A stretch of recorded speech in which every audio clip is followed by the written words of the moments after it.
Hi, beautiful souls, and welcome to Annabelle's story, where I'm going to share my story about my hand injury so that way we can learn lessons together. Now, these are my lessons to learn. You don't have to take them, but what I've realized since joining other hand, finger amputee groups is there are so many of us out here that are struggling with after amputation. So it is just not doing the world justice for me to keep my experience inside me. I am ready to let it out. So 2018, that's where it starts.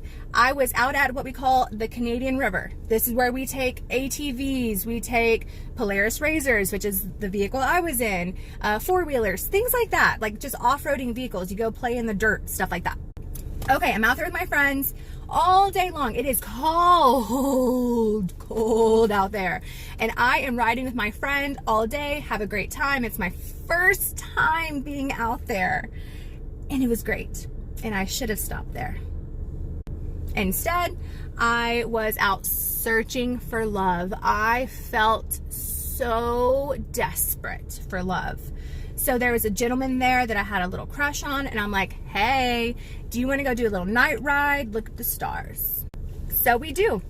Great time. I remember it like it was yesterday. The sky was just dark. There were so many twinkling stars. And then we were on like the edge, and he was like, you want to go do a little jump? And I'm like, sure, I'm down. So we go. We pass back by camp. We go to this little area that has like little hills and things like that. I mean, I don't really know what it was. You can't see. It's dark. And as we're going, he's turning, and we turn and tip on my side. When we tipped over, it was the slowest fall. I cannot make this up. It felt like it took minutes for us to fall. And I just remember looking down at the ground and thinking, I have a choice to make.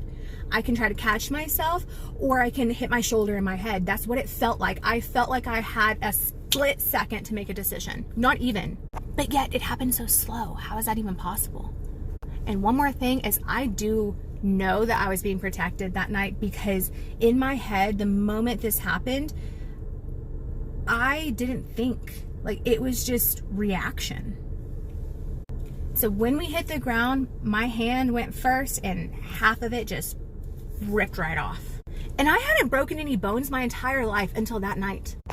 When we finally came to and I crawled out of the windshield, that's when I realized I was holding, it felt like a cold bag of wet marbles. Stay tuned for part 2.